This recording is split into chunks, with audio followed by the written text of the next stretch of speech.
God bless all of us. I'm a man of God. I like people to call me as a messenger of God. I don't like people to call me pastor because in my community, pastor means killer, thief, betrayer. Everything bad in my community is what pastor are doing. It is my first time to preach in English because English is my first language. I can preach properly in French, Lingala, and Kikongo, but some of our believers ask me to do it in English. Support me because it's my first ever time to do an English show on live. We are Sentinel TV. We are located in Manchester, but we are ministering in all of the world.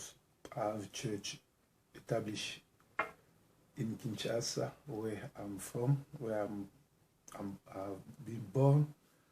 I have another church starting in Paris, and I still have a lot of believers around the world.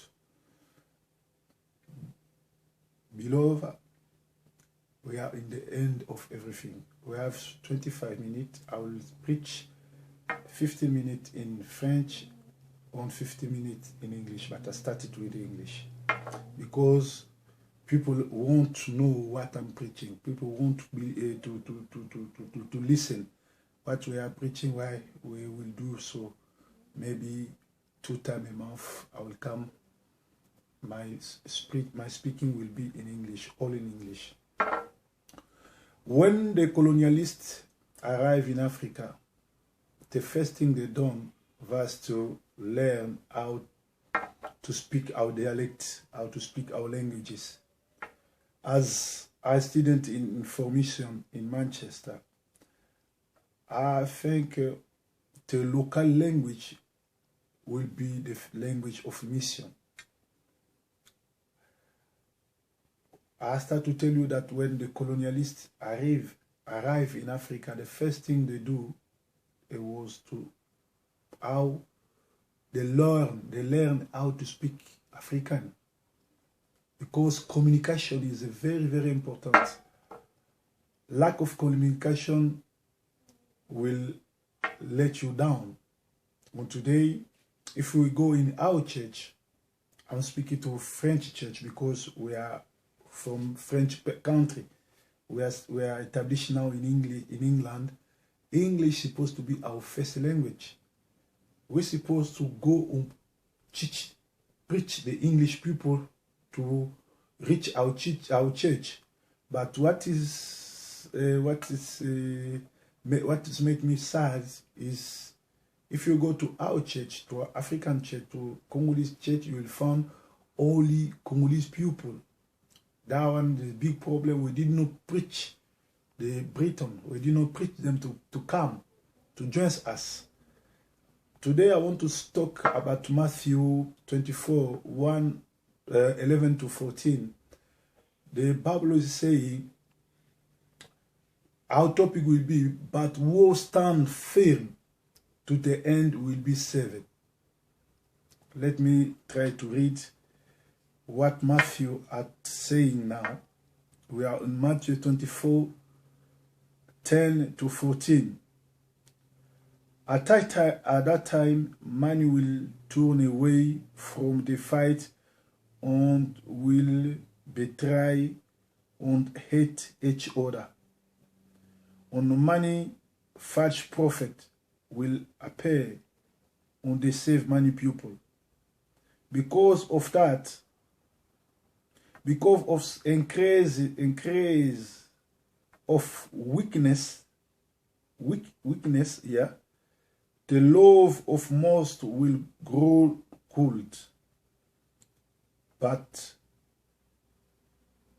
he who stand firm to the end will be saved.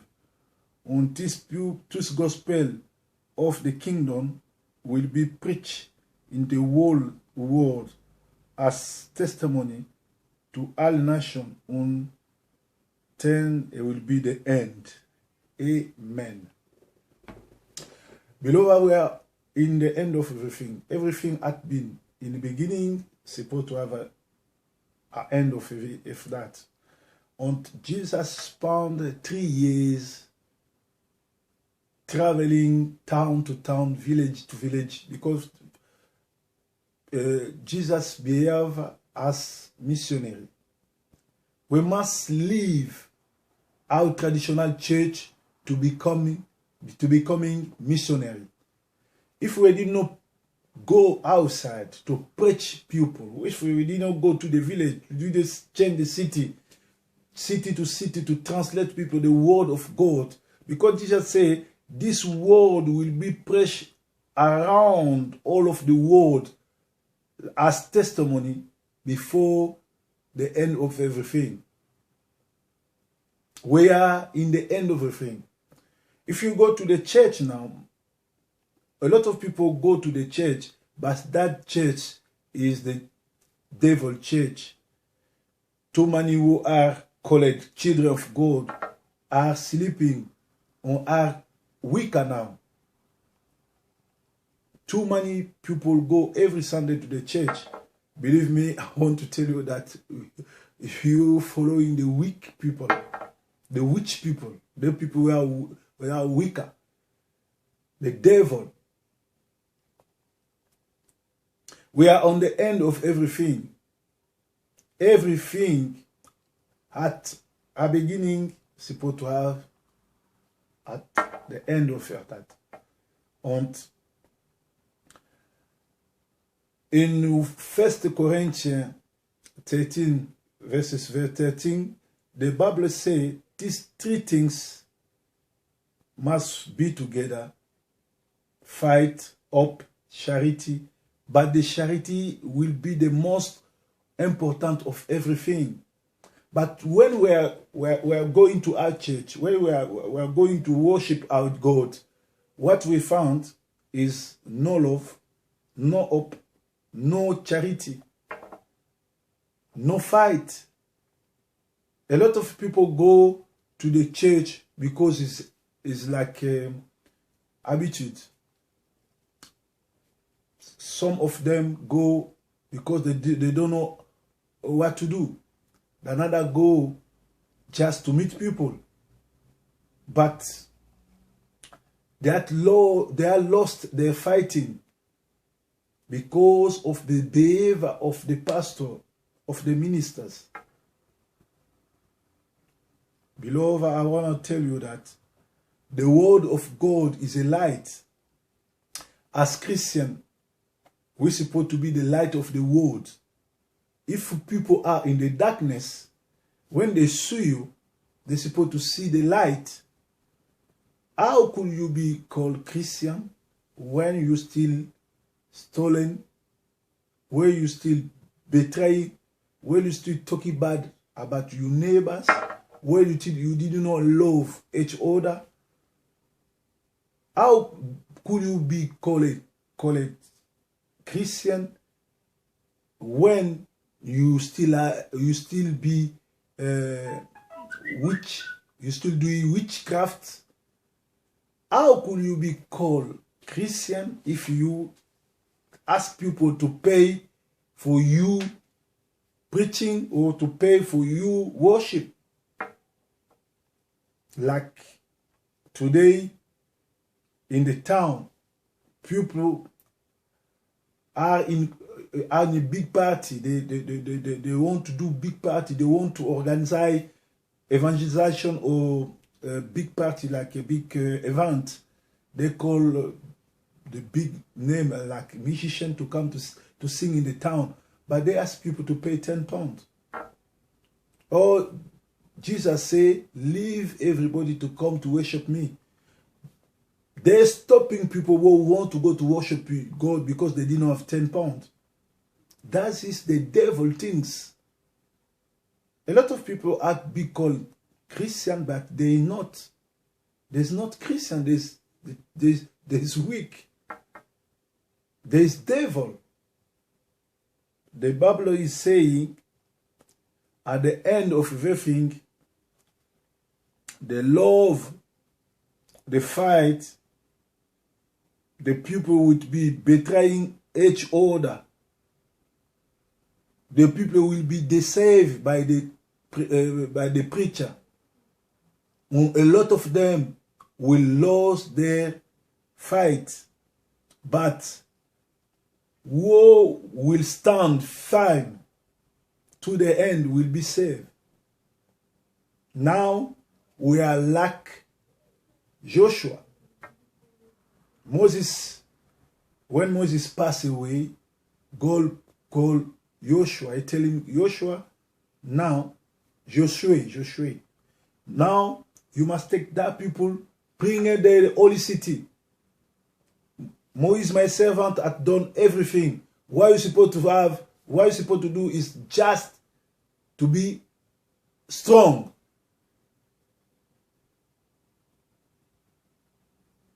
You must be strong to be called Christian, because people will betray you, people will insult you, people will fighting you.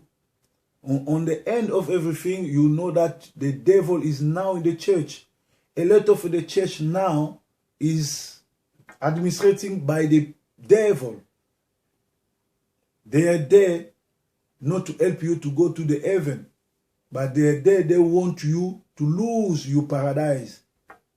I beg you, my beloved, I beg you, my brother, we are not like, how did you call it, like tourists in the church. No. We are sons of God, we are children of God. What we're supposed to do, what God is asking us to do, is to know Jesus and to let him know by the order. Preach the gospel of God. Tell your neighbors, tell your cousin, tell your auntie that Christ is coming back. And we are on the end of everything. The devil know the time. He didn't have the time. Why he do his best to distract people. Beloved, I told you when I started, that is my first preaching in English.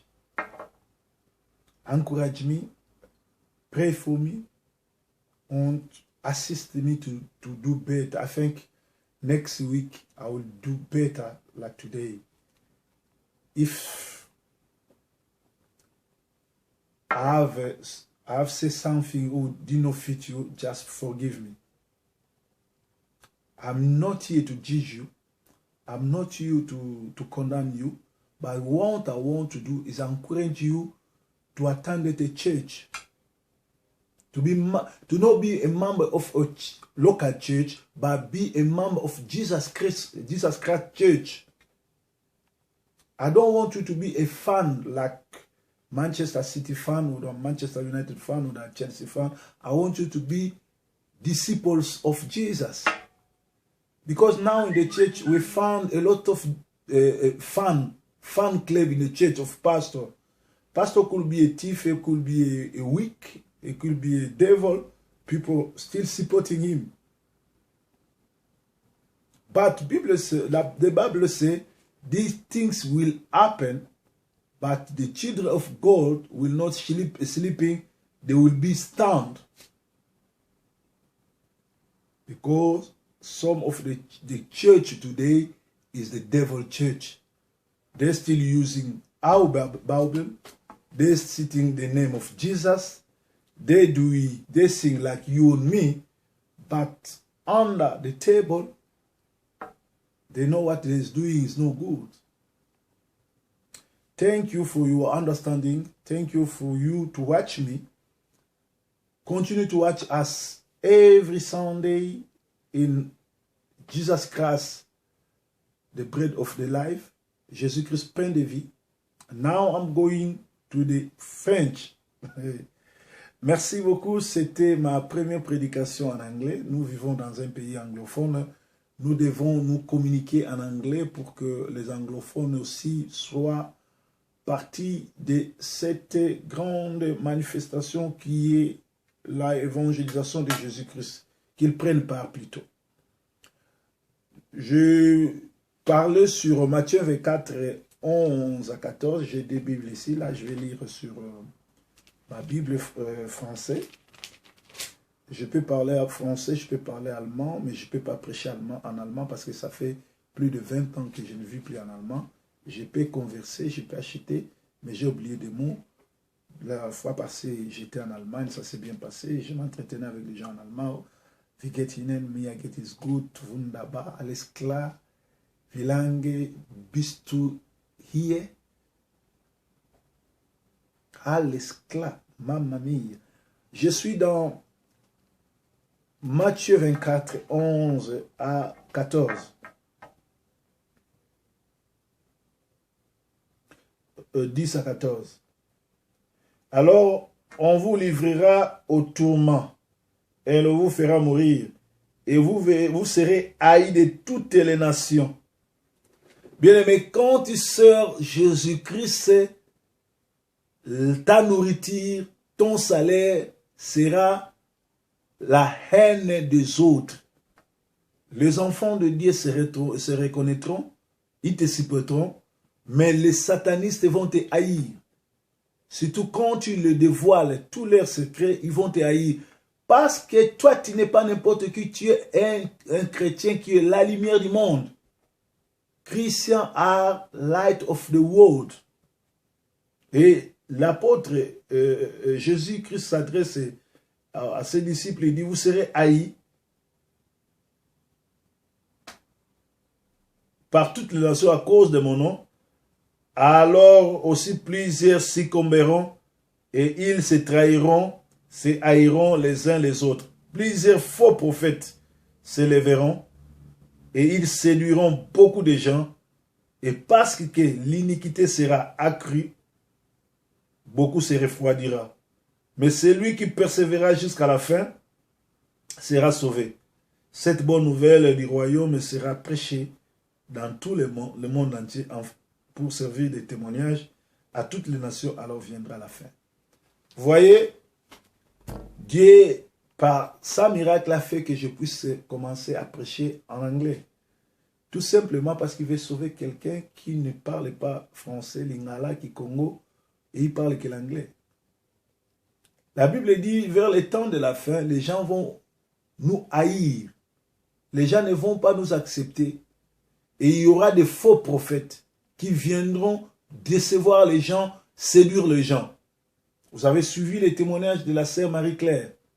Elle a été dans l'église, elle voulait devenir grand, elle voulait avoir l'onction, elle voulait avoir la foule. Elle est partie signer des pactes. Elle est devenue sorcière quand elle voulait devenir pasteur. C'est-à-dire, et les gens qu'il est en train de citer, ce sont des gens qui traînent du monde.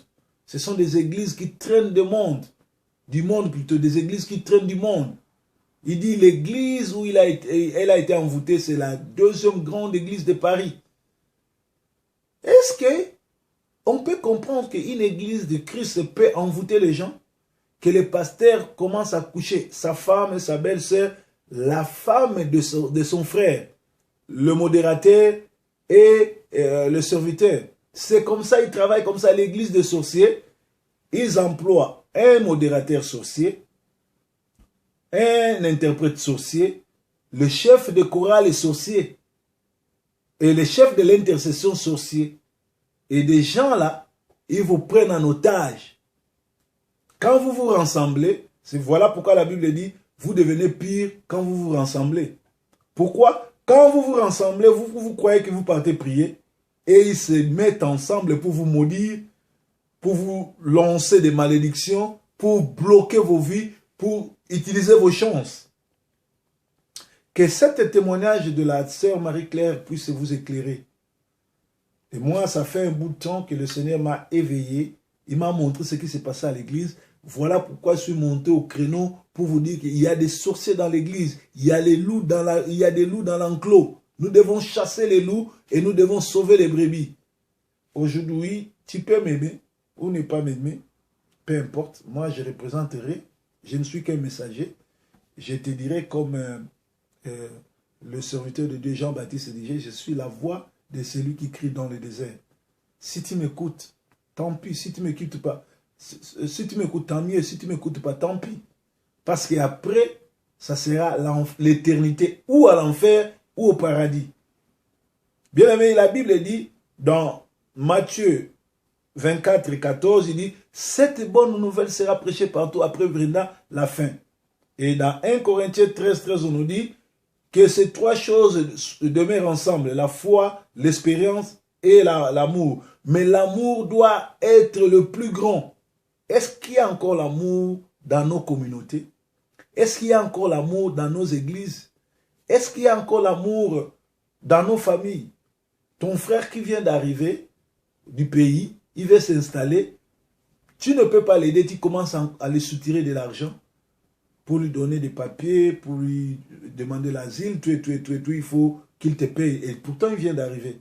Dans la communauté musulmane, toutes ces choses-là se font free. Ton frère vient d'arriver, ou bien ton frère a un magasin. Je parle d'abord des vendeurs. Ils achètent des trucs pour la communauté. Mais quand ils mettent les prix, ils mettent beaucoup plus haut que chez les Bandibou, chez les Bandibou, chez les Pakistanais. Si tu es chrétien, si tu es de la communauté, il faut donner un prix communautaire pour tes frères. Comment les Congolais prient beaucoup, mais ils sont méchants? Comment les Congolais prient beaucoup, mais ils vont à l'église, mais ils ne changent pas? Comment les gens qui vont à l'église, tu vois, la sœur, quand elle est arrivée à l'église, la sœur Marie-Claire, la première prophétie est sortie, elle sera appelée prophétesse, mais c'est son mari qui sera l'obstacle. Ça aussi, je tiens à vous tirer les oreilles. C'est-à-dire, ces gens-là, pour opérer, ils doivent te séparer de ta femme, ils doivent te séparer de ta famille, ils doivent te séparer de ton mari pour t'achever. Le mariage, c'est l'institution de Dieu. Personne ne peut séparer le mariage. Mais pourquoi le pasteur, le prophète veut que toi tu puisses te séparer avec ton mari pour servir Dieu? Je n'ai jamais vu ça. Dieu, quand il appelle pour que les deux personnes, le couple, puissent les servir. Mais cette expérience-là ne vient pas de Dieu. Il faut faire trop attention à un pasteur qui te divise avec ta famille, un pasteur qui te divise avec ta femme, avec ton mari, avec tes enfants, une prophétie qui vient vous diviser. Dieu est là pour réunir. Bien-aimés, nous sommes au temps de la fin. La Bible dit que celui qui tiendra ferme sera sauvé. Nous ne sommes qu'au commencement. Les histoires que vous voyez, les aventures que vous voyez, imaginez-vous la femme du pasteur de Mangembo à Londres, où tous ses sœurs et toutes ses fidèles d'huile dans leur partie intime.